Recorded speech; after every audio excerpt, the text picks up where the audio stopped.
Good afternoon, everybody. Hello. And welcome to Co-Create Poetica and the Open Book Festival and this afternoon's event, Paths and Poems, with Jolyn Phillips and Gabeba Baderoon. Can we please have a warm round of applause to welcome the poets?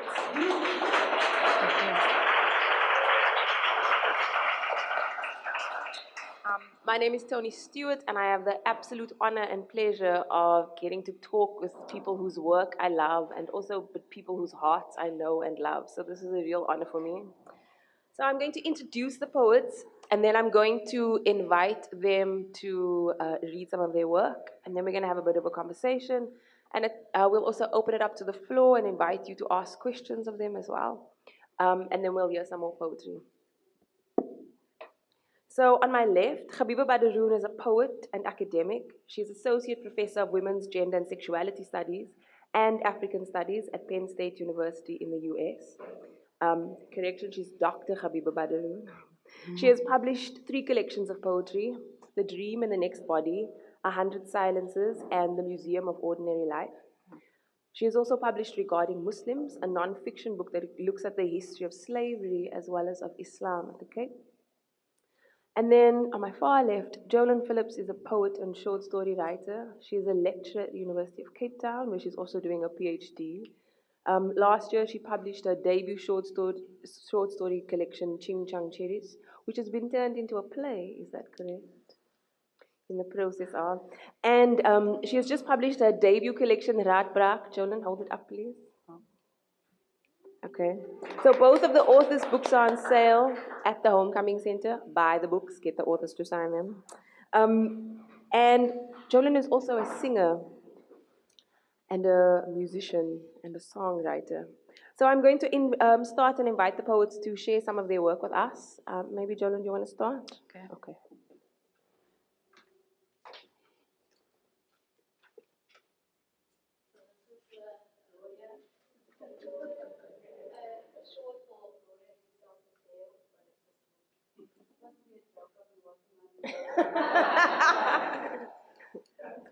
There's no questions in the house.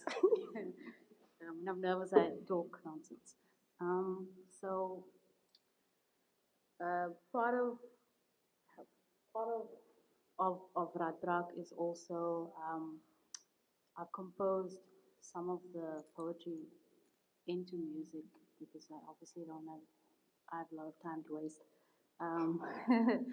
This poem is called Woorde vir iemand anders. And I wrote this for a friend whose friend was in a coma, and it felt like he was going to die in the next 2 days. And then he survived. But during that time, she's very nihilistic and and I had nothing in my wisdom of years that I was on earth to possibly tell her things were going to be okay. So I wrote this song.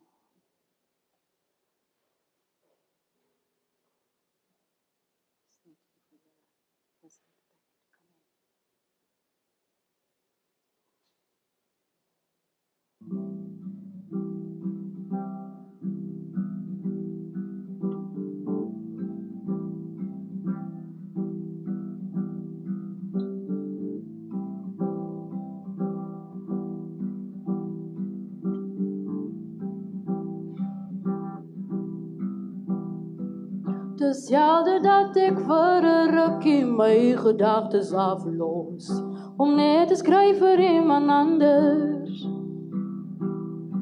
Ek is afgunstig op my woorde, ek ontgin hulle net vir my.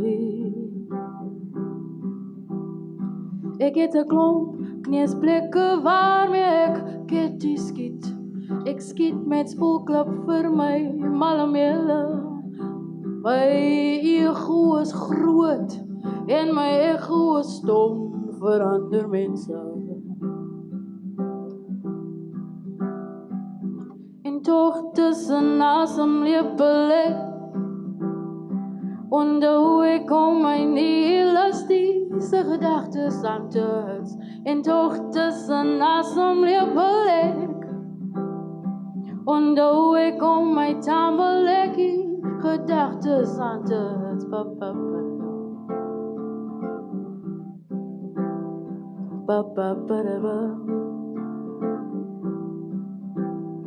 Skiet millies met jou woorde as jy wil.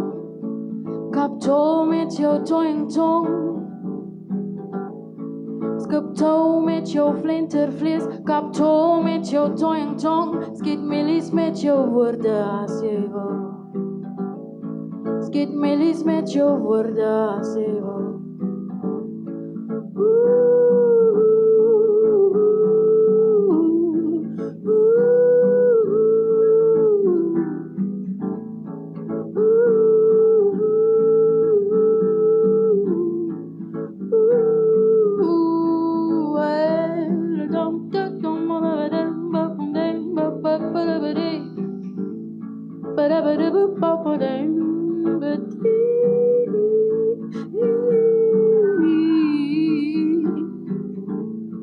Skiet millies met jou woorde as jy wil.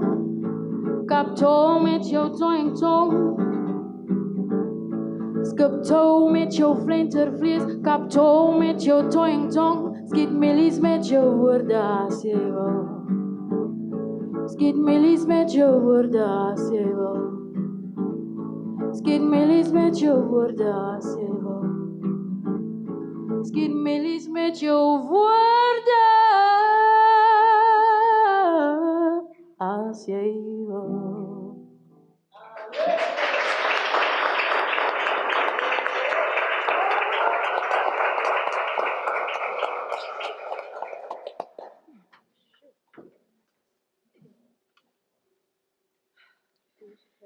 Thank you.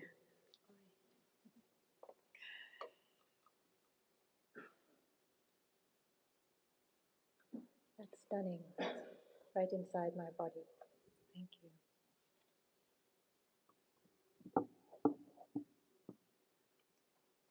I tend to read from a small body of work in public because it feels to me that those poems work the best as being read. It seems to me you can sing anything, though.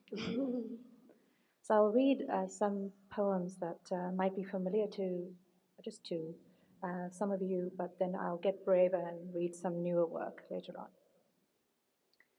This poem is called Give.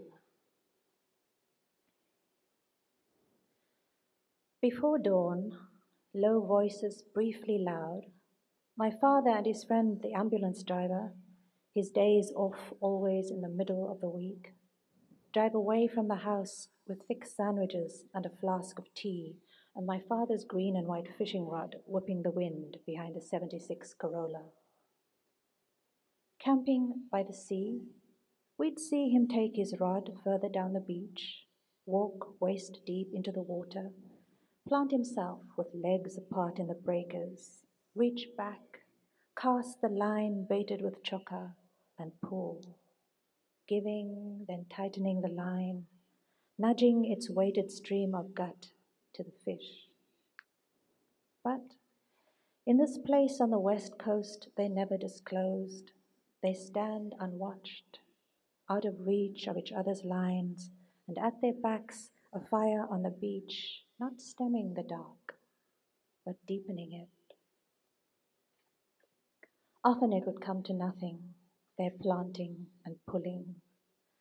But sometimes the leather cups holding the ends of their fishing rods strained as they bent back against the high howl of the reels being run to the limit, and holding, bowing forward and giving and leaning back and pulling, their bodies make a slow dance nobody sees. And at home, the scraping of scales from whole yun and yellowtail and slitting the silver slick of skin to make thick steaks for supper, setting aside the cater for breakfast, the head for soup, and the gills and fat for the cats, while they tell us how they landed them.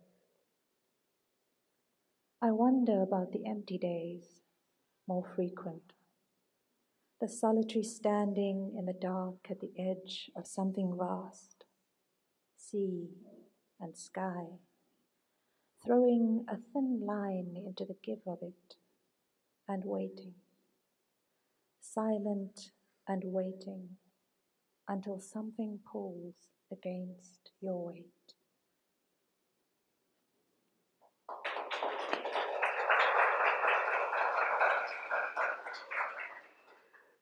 Thank you. Very, very, very short poem. One of the first things I wrote is called I Cannot Myself. To come to this country, my body must assemble itself into photographs and signatures. Among them, they will search for me. I must leave behind all uncertainties. I cannot myself be a question. Thank you.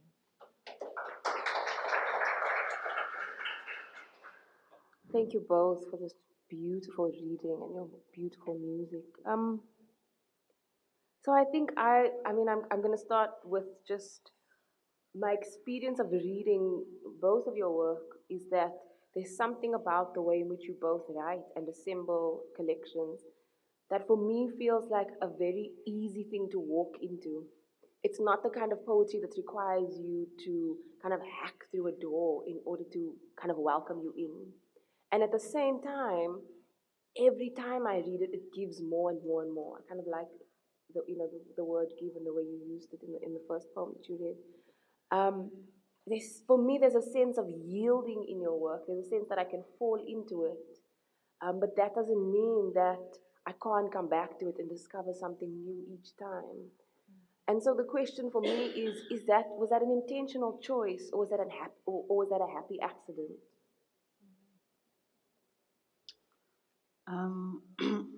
For me, a lot of what I do before I write is to read.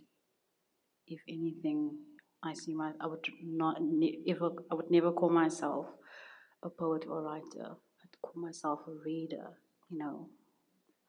because I feel less and less like I'm able to write every time I end a piece of whatever I'm writing. And it wasn't an accident that I assembled the book in the way that it does. It is a body for me, and a collective, yet a dismantled. It begins with a full body, and it's a body that runs, and it runs until it runs out, until it's just left with like this dismantled. I used Anne Sexton's. I'm a collection of dismantled otherings, and that really, when I discovered when I in my reading and my journey of reading for this book, that really resonated with me, and so that quote then. So the poems themselves, they don't have titles, they're not in bold, they are just words running towards. And I thought it would be a place where I would finally feel free, but it left me in a place of complete dismantledness. And at the moment, I'm still trying to go and look for those pieces. And I was under the illusion that it's fine to be dismantled like this, but right now it's sort of difficult to bring it all back together. But that's what the book is.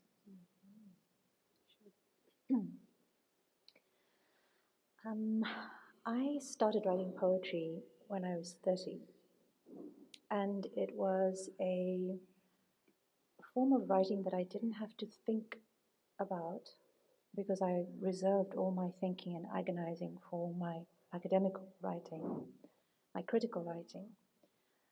By the time this first book was assembled, it was the result of 6 years of work in which I had practiced that non-theorizing of what a voice is, what a body of a book is, even what I was doing in each individual poem.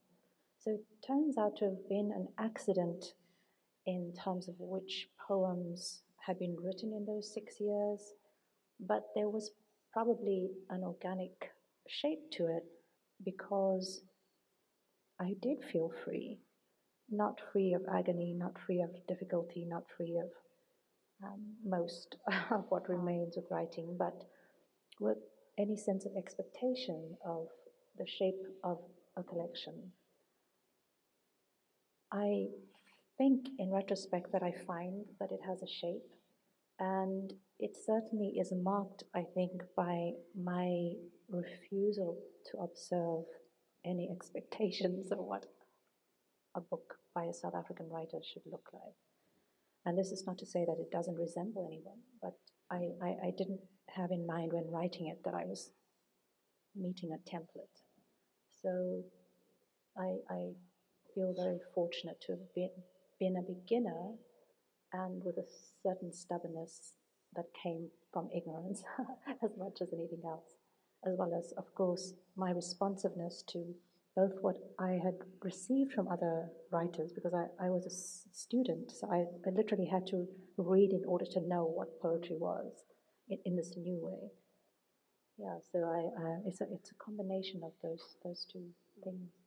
It's interesting because I think both of those essences live in both of your works. You can feel that the dismantling as you move through Raadbraak, and you can feel the freeness, both in the dream in the next body and in 100 silences. There's such a sense of kind of openness, both in how the poems are on the page and then in how you are able to read them in a way that you can feel the weight of that kind of poetry expectation has been completely lifted. It's not there. It's not poetry that's trying to do something or prove something. It just is. And I think it's something that is very liberating as a reader to experience. You know. And then another kind of theme across both of your works is this notion of journeying from one place to another place to live and make a home in new places. And to what extent did those paths, those lived paths, those walked paths, those paths of making homes in places that were not your own at first, how do they influence your writing, and how have they influenced your writing? Because I think also that can sometimes change. Like initially how a new place influences, and when it becomes a home, how it influences can be very different. Me again. Anyone?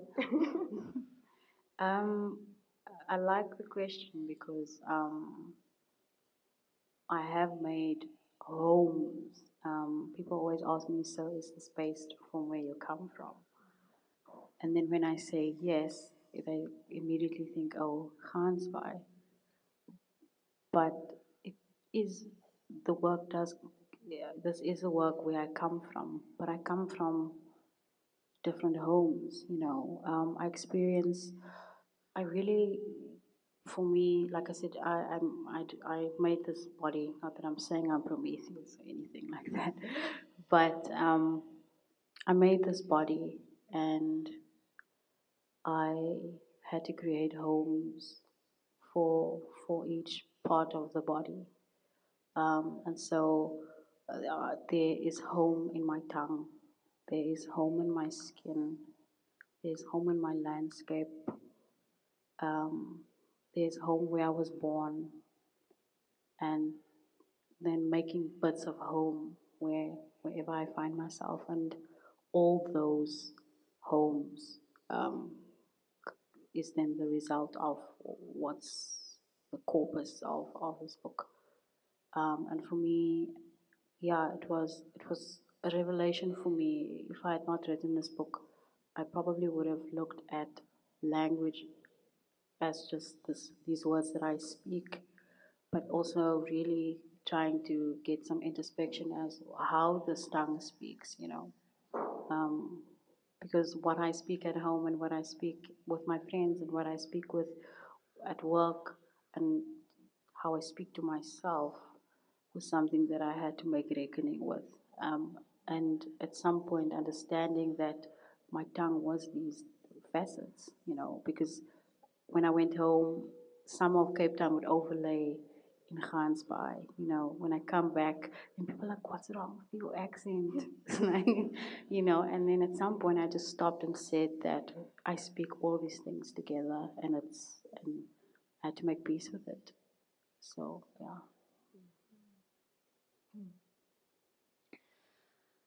This is also a question that I've had to think about mostly in retrospect, because I lived in the same house, mostly the same room, I moved rooms occasionally, but for 28 years. So I feel as though I have an extraordinarily deep sense of what a home is, but I realized that only afterwards. And the afterwards was that I moved very suddenly, 1 month after the death of my father. I moved to take up a fellowship in the US. And that abrupt movement from several forms of the world, where my father was alive, where I'd always lived, and another country, was an extraordinary set of ruptures that was also the condition that led me to start writing poetry. When I think further back about that incredibly deep sense of home, it's in Athlone, which is where I am right now as well, 18 years later. But Athlone was actually not a place. It was the year before I was born, was the year that my mother's family had been removed from Claremont. So Athlone, where I had grown into this deep sense of belonging, was also not a home. And I had inherited that not home as well. So I think that it's impossible to simply speak all of those things. And I think what poetry has done is allow me to begin to understand it and perhaps to begin to convey to my mother, the spirit of my father, whoever needs it as much as I do, that I've begun to know. I've begun to know, even though, of course, I thought that I did know. But writing always teaches you that great big abyss that you don't know. Yes, it does, as all the poets in the room will attest. What are some of the unexpected paths that your poems have taken you on, either in the writing of the poems or in the sharing of those poems in public? What are some of the unexpected paths? Does it feel rigid if you go first? Yeah. Okay. All right. Okay. I will then, if you don't mind, Go. a block of voice from me. I didn't realize that words make your body behave in certain ways. If I were an actress or a singer, I would know that. But I didn't know that because all I was somebody who was always with a book like this, and I never said the words out loud. So when I first had to read them out loud, I had to speak to my friends who were performers and poets, and they said, okay, Gabeba, first of all, think about where you're going to stand and what you're going to wear. And then I realized as well that when you're reading some words that you have written in your own room, and when you're reading words that you have written in front of other human beings, it's a completely different experience. And I grew into it in the sense that I understood that if you yourself were inside the words, it was a totally different experience for me and for the people who were in the room with you. In fact, it's an extraordinary experience. I also learned that words are very dangerously powerful, so that it's a live electric wire that you have to be very careful with.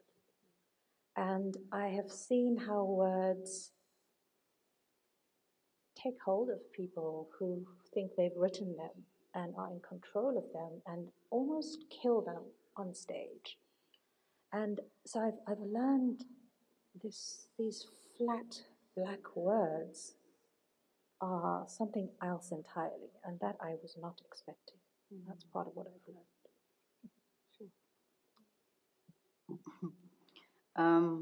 A day before the launch of this book, I'm also a bit of a bookworm. I was like, oh, I have to read these things in public. for other people. Oh yeah. And my parents came as well, which was a terrible reckoning for me. Because in my mom's mind, people at home think I don't have a personality. I was listening to music, and they were like, "You listen to music? Wow." So this book also sort of, in the first book as well, my aunt said to me, you know, you never speak and you're so quiet, but I know who you are now. You don't have to explain yourself anymore, which was such a wonderful thing. Although I do feel like when I go home now, I seem to be doing extra chores. I don't know what that is about. It's keep me humble, you know. But in terms of like the unexpected journeys, I remember the lesson I learned is to never read your work when you are not prepared here inside. Even if it's the simplest poem. Someone had asked me to perform somewhere, and I didn't want to say no because it was, uh, I didn't want to say no, you know. I was like, okay, wait, what should I read? And prose. She said, no, everyone's doing poetry. She said, can you please do poetry? And this book was at no point ready for me. I was not ready for it. It was not ready for me, and I stood there, and I chose the simplest one that I thought was sort of okay. And then I broke down completely, choked me. And at first it was like words. I was like, oh, and I just got up and I left. But it was a that I haven't made reckoning with that poem, with this collection yet, and what a disservice to myself and to my work.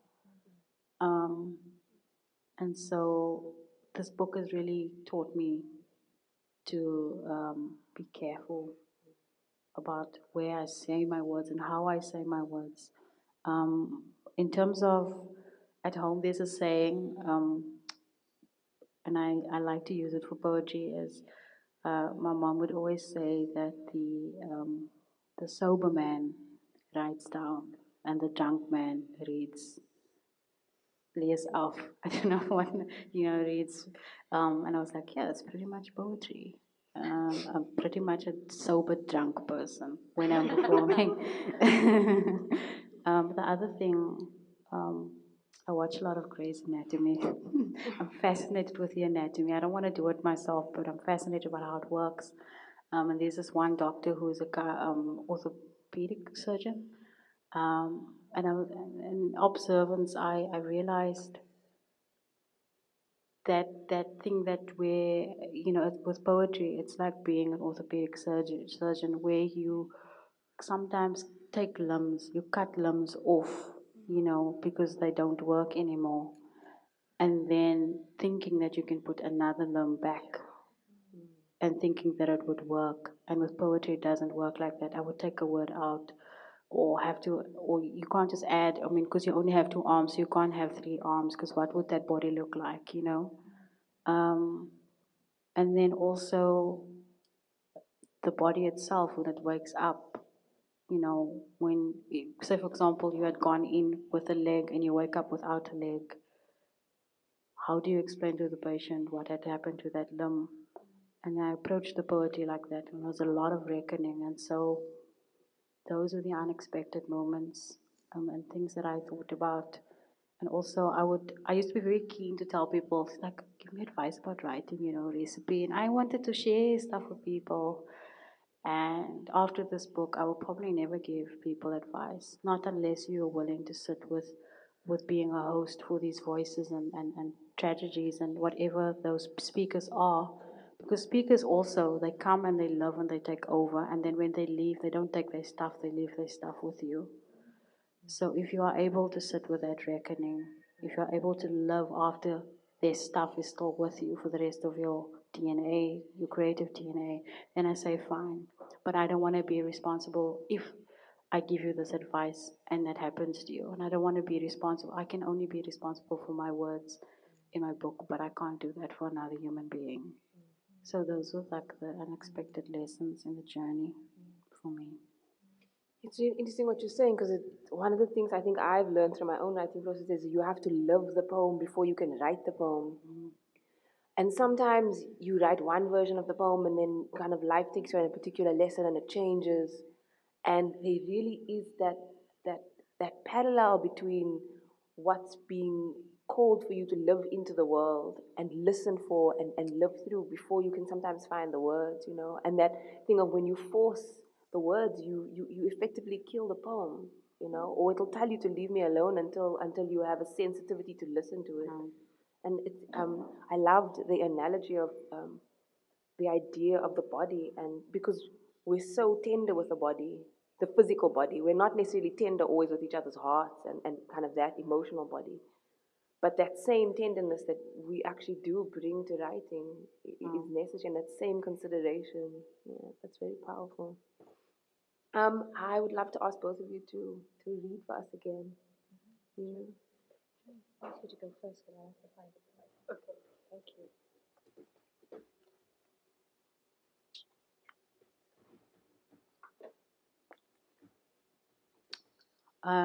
Also part of the journey when I had made reckoning with the voices and the speakers and the stories, I wrote something for myself to remind myself of myself, that when I do forget myself, that it reintroduces me and remind me of where I had come from and what I am now. So this is called Tong Trilogie. Tong Trilogie, part 1. Die storie van my woord begin toe ek vir die eerste keer saam met pa en sy familie Berberg toe gaan. Die woorde proe soos sierangs, nie soos vis nie. Die dennehoutbome dag, onthou Berberg, toe my tong dennehoutbolle word. Net op Berberg proe ek na dennepitte. As 'n kind het my geloof buitekant rondgeloop tussen die pietobos. Woorde wil nie psalm gesange in die Anglikaanse kerk lof. Ek fluister vir die spelde kussing, as ek die woorde in die are van die armsvy soek. Ons besoek Berberg net vir begrafnisse. Ons besoek die papsak siekgrafte sonder kruise. Geeste het nie tonge, maar ek verstaan hulle. In my gedagtes klim ek op 'n bakkie. Ek sit skapond met my aunties, ooms. Die wind waai sandklaphoue teen my gesig. My niggies en neefies sit styf teen mekaar. Hulle buig vooroor, hulle hande skulpel ore, maar nie ek nie. Ek wil later die wind oorspeel by die kellyblik. Ek kan nie genoeg kry van die wind se geskinder nie. Ek het nog gevra, is die see en die wind sinsterkinders? My pa se mense lag my nog altyd tot 'n stilte. Part 2. Uit my liggaam wil 'n ander alfabet simfonie. Ek is meer as net 'n veeltaal. My liggaam onttaal die kronieke tong. My tale is baie letters wat uitmond. My mond proe na karringtale. Ek is toegesluit in die aswoensdag van my geboorte. Ek weet my woord het 'n ander stam. Ander woorde is vir my gevoer, geleer. Ek beloof, ek fluister my woorde in die grond, maar ek kan nie 'n 7-jaartjie lospraat nie. Die speldekussing kompakter buig, hulle koppe binne toe. Wat wil jy speldekussing kompakter vir my sê? My woorde wil soms die als op my lyf pak. My woorde wil soms kry 'n brousel en 'n skottel. Ek wil voor dit buig, 'n doek oor my kop gooi. Die krye van die speldekussing woorde in asem uitpraat. Ek moet vinger op die lip. My liggaam keer om te bid langs die speldekussing kompakter se stingels. Ek wil hoor wat die heelal elke dag vir die fynbos fluister. Part 3. Die biologie van my woord is 'n verbrokkelende fraktuur. Hierdie is geen woordbegrafnis nie. Hierdie gedig grawe my woorde skatkiste op, daar waar hulle spook in die stywe sitkamer, waar hulle dreig by die suursteenvensterbank wat elke Saterdag waarskuwings van die dood los. Die see herinner my vel van my ekseem, my Jolly Chicks allergie, verloor my trapper afkoms. Ek praat al my tonge gelyk. Ma sê, dis gevaarlik as mense in tonge praat. Niemand kan 'n prooitong vertaal nie. Snanks is die ekkes aan my besig om bakstene aan te dra vir 'n nuwe Babel.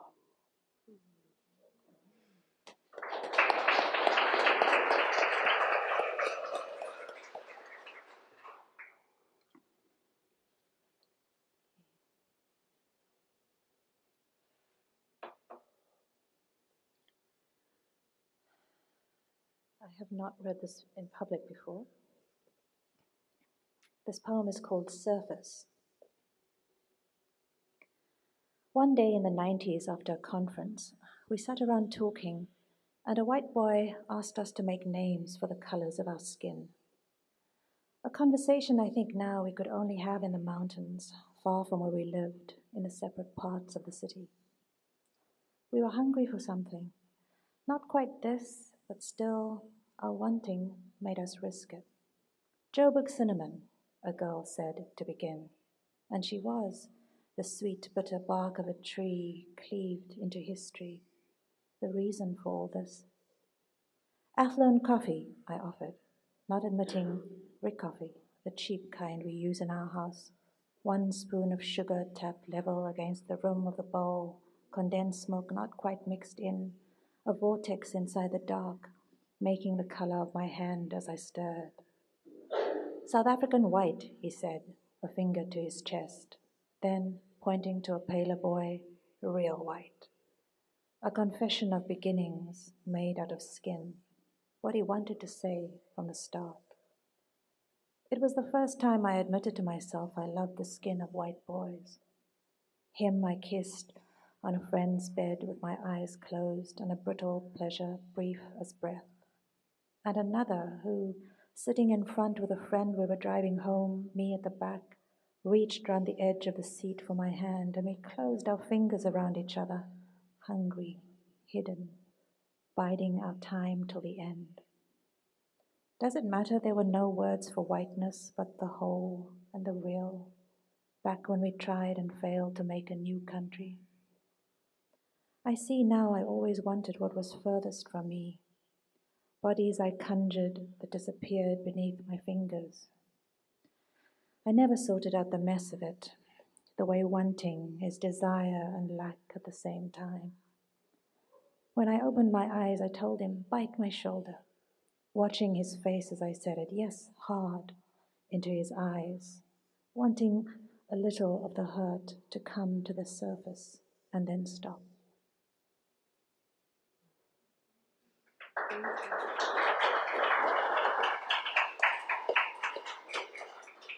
Thank you both for those beautiful readings. We'd like to open the floor to questions or comments. So is there anyone who would like to ask our poets a question? Do we have a roving mic, Erin? Okay. So down in front, Raphael. And then there's a hand at the back as well. I don't think they can hear you at the back if they don't have yeah. Thank you for this wonderful reading. I have a question for the three of you. What makes us grow as poets is the encounter with poets that inspire us, with poets whose work teach us something new about the art of poetry. So my first question is, what is the greatest lesson that you have learned from the two poets you're sharing the stage with? Number two, who are the poets who have been more influential in your poetic journey, and why? I'm happy to start to give you a chance to think. So the poet who has the greatest influence in my poetic journey at the moment is a poet called Taimba Jess. So he's an American poet. He has 2 collections of poetry. The first is Leadbelly, which was published, I think, in 2008. And it's the story of William Leadbetter, who was a blues musician in the kind of early 20th century in the US. And he writes Leadbetter's story through the voices of the people around him. And then his current collection, Olio, has just won the Pulitzer Prize, but it's what he does. He's managed to find a way to make poetry music. And so there is a series of sonnets in the book that completely links from start to finish. And I just, what he's done with it it just blows my mind. And so it's like the one time I pick up a book and I go, okay, this is the thing that like makes me like that's the thing that makes me excited. And then the thing that I've learned from these two poets on the stage is encountering Gabeba's work many, many years ago gave me the permission to also be quiet and also like embrace silence in my work. And Jolyn, there's so many things. Yeah, I'm trying to think about what was the first thing. I think the thing that I learned from Jolyn is how is about music and about how you use music, both on the kind of stage and then like when you're performing. I think I first saw you singing and then kind of saw you perform like a reading work and then encountered you on the page. And I think just the things that you're doing with it feel so effortless. And I think that's the thing that I learned from you is like this thing of ease and effortlessness, which I'm sure it didn't always feel like that in the making of it, but that's the feeling that it gives, you know.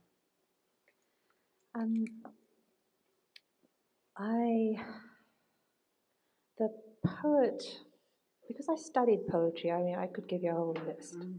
But the poet who I regard as the sort of exemplar of everything I hope to do in the course of hopefully a long life is Rustam Kozain.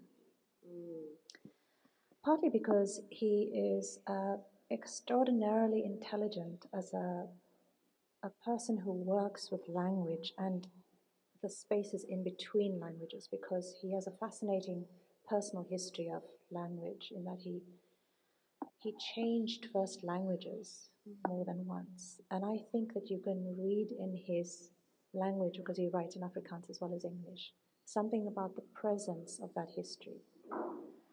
Then another person who I've only really acknowledged recently to myself, who's been one of my great influences, is somebody named Archie Markham. Those of you who spend any time in England or might know him, he is a great poet, a Caribbean British poet who sadly passed away in 2005. But I met him in 2002, 2003, when I was lucky enough to be studying poetry at Sheffield Hallam University. And I was really right at the beginning of my own career as a writer. And he read my work. He wasn't my teacher, but I went to his office and I asked him to read my work. And he gave me the most amazing gift, which was he read my work and he said, "Your work doesn't need any more imagery, any more metaphors, any technique. You need," and there were no words. He just had this gesture. And I've waited now 15 years to think what that is. And I think he stands there for me as somebody who gave me a no word that is decades of words. Wait. Okay. I must say, wait. I adore Ching Chang cherries, and I saw again when you sang and when you read that you have a capacity with the musicality of words that is just remarkable. And so I don't have that. I've just written a poem about Moses Mololekwa, a jazz musician, that has no music in it. So there's something about that.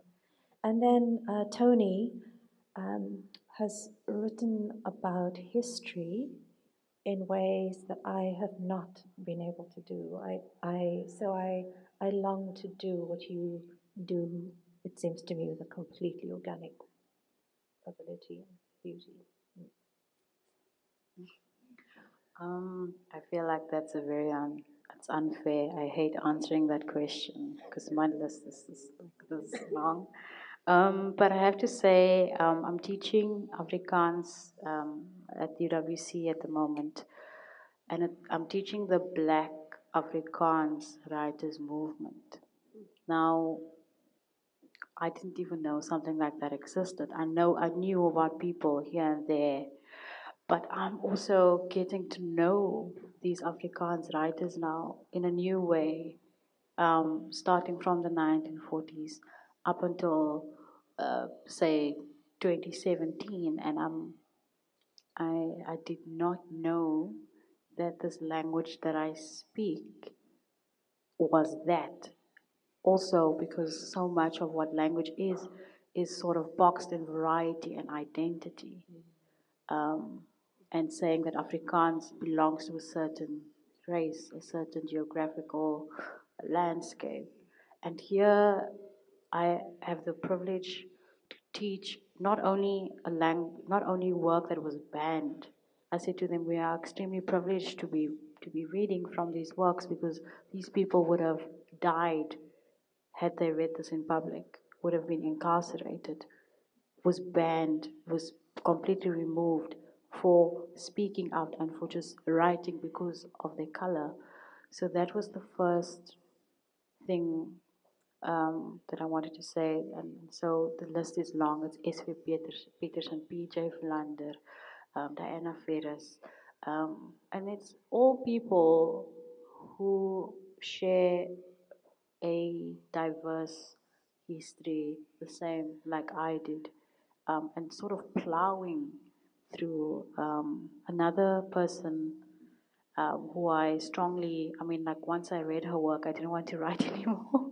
Name is Wilma Stokkenstrom. And she just has this way that on the surface, the words already takes you by the throat. And while it kills you and brings you back to life and makes you a ghost. That is what her work does. Like, that's the only way I can say Wilma Stokkenstrom's work. There is this thing of that there is something behind her work that is not wanting, but it is the ability to be, they say that the voice can't sing a chord, three voices at the same time. But I feel like Wilma Stokkenstrom work is a chord. It's able to have three voices at the same time and it punches you. Um, and then Anne Sexton Anne Sexton's work is the first time that a woman who writes about her body in such a personal way doesn't just become a woman who wrote, another woman writing about woman things. It's also that lurking there. I think that is what catches me, that lurking in the body and the way that she breaks it into a metaphorical, poetic sense. Um, and also there was something very, just like Wilma Stokkenstrom's work, a voice that was bigger than her. You could feel that these voices were on their own. They don't need the poet to speak for them. They will speak for themselves. The same with Gwendolyn Brooks, who says, in Old Mary, and I want to be that. My last offense is the present tense.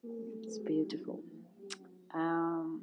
I was very young when I put the TV on one day, and it was a series on SABC.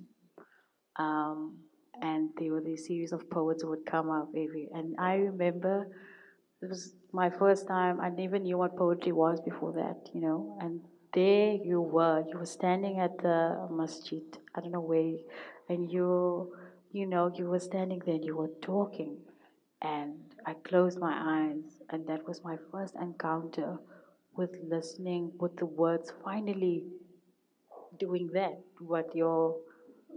and it's been my life's. They met for the first time today, Yeah. just before we started the panel. I was like, I'm gonna be on the stage with Gabeba, Baderoon. So it's actually it's a big honor. I mean, for that little kid, and now to sit here and listen to you and it's the same thing all over again.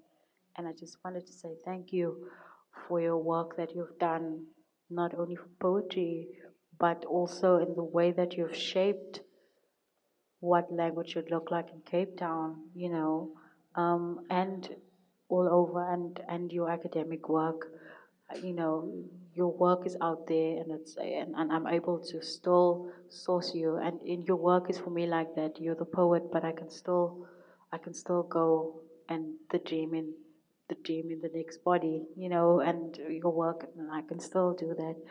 Toni, I saw at UWC the first time in the Center for Performing Arts, and it was like this person come up with this really like curly hair, and I was like, okay, what's gonna happen? And then the next thing that happened to me for the next, I was gone. I feel like what I appreciate about your work, the reason why people respond to you so well, is that it's almost like something else enters you, another spirit, like you are a host for so many voices, and you do it in a way with respect, and you do it with kindness, and you do it with poetic integrity, which I think is gone. And then also musical. I mean, and every time, even like with poetry, you improve with the words and the language. You try to be a better poet by doing these things. And last year when I saw you at the festival, you came with sound. It's like you're editing your sound as well. And I really that's so every time when I listen to you, I'm not here. I'm not here. It takes you on a spiritual journey every time. And I mean, like, we search so much to keep ourselves together, and your work does that for me. Yeah, so it's, There was a hand at the back. Okay, so that, and then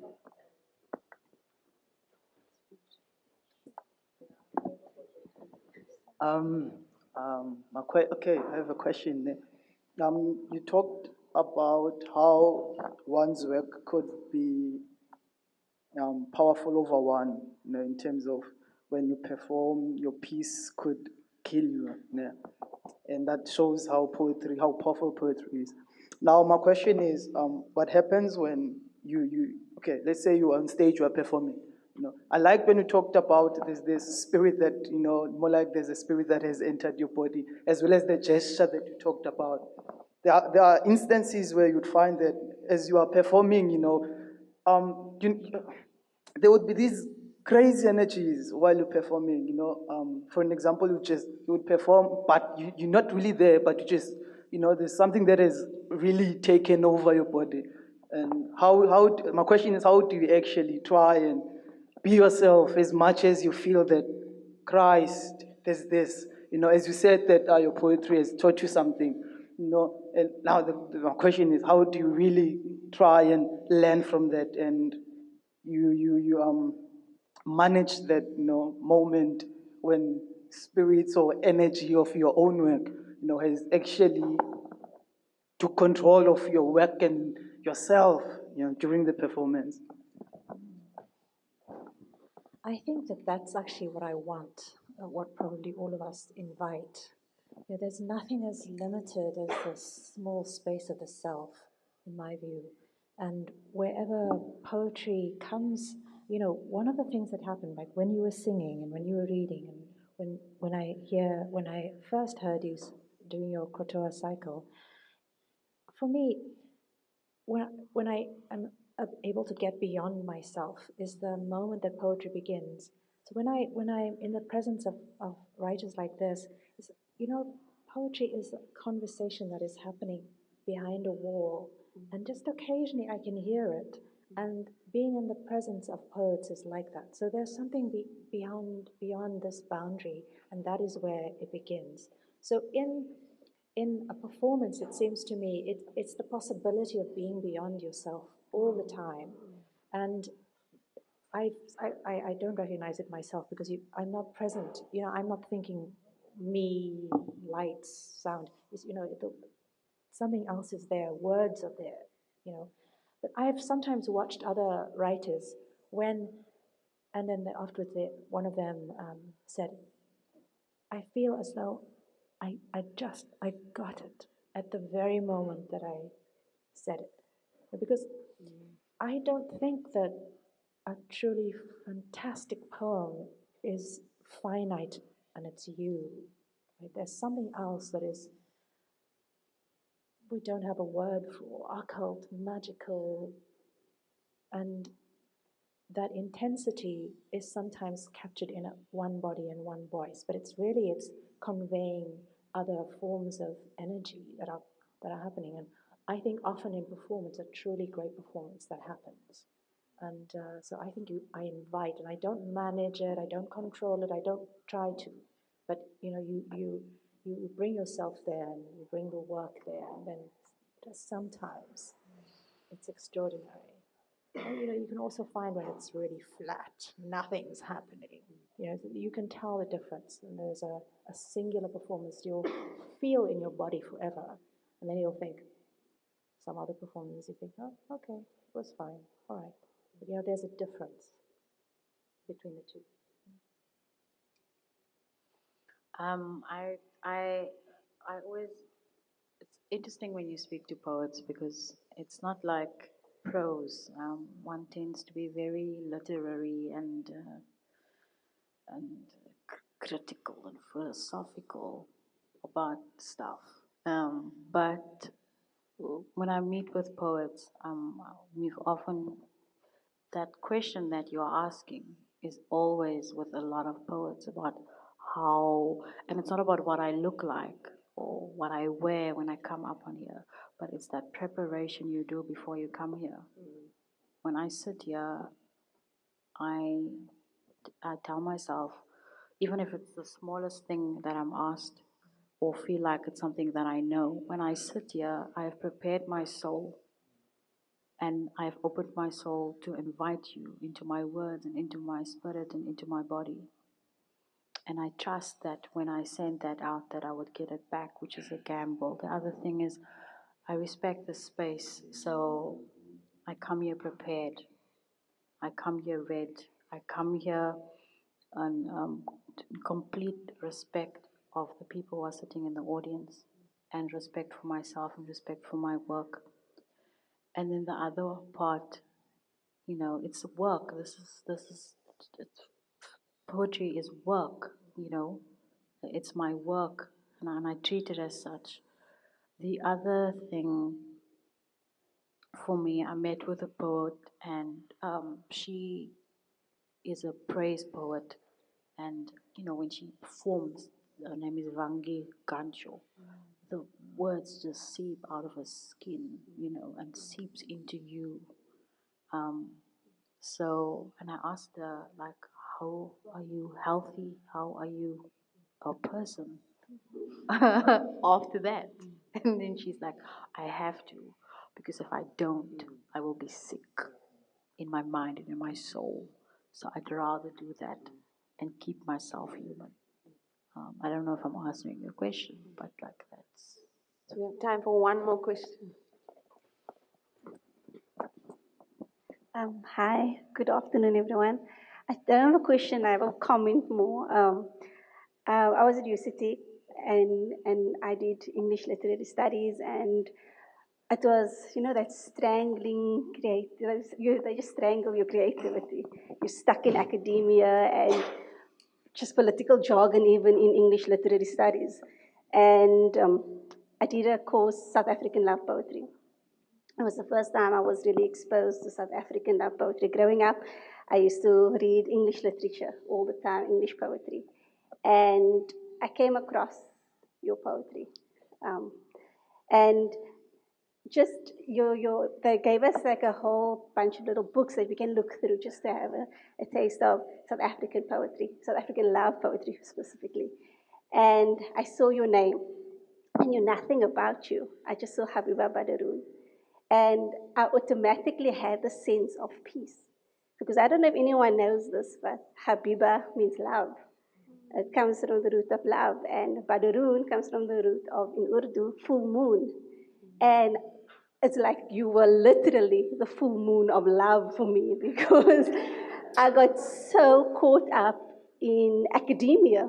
And I mean, it's all about the creativity and the passion, and I lost it. Didn't want to write. I hated writing. And I was sitting in that course, and we had to compile our own anthology of love poetry, South African poetry. And I found you poem, The Dream in the Next Body.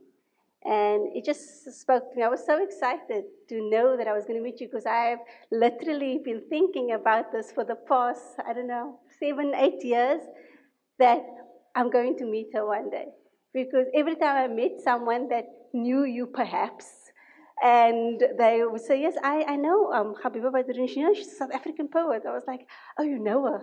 Maybe one day we can meet her. So I actually drove like up and down to town to get here because like I've been to town like 4 times today and I rushed through to get you on time. And I just wanted to say thank you because, and a year later after I did that course, I walked into a bookstore and there was your book, The Dream in the Next Body. I'm like, oh my word, it's an anthology. I just grabbed it. So I don't have a question. You're all amazing. I've listened to you before. I've seen you perform as well. Brilliant. And I just want to say to Gabeba Baderoon, I wanted to say thank you. We feel the same way. Thank you.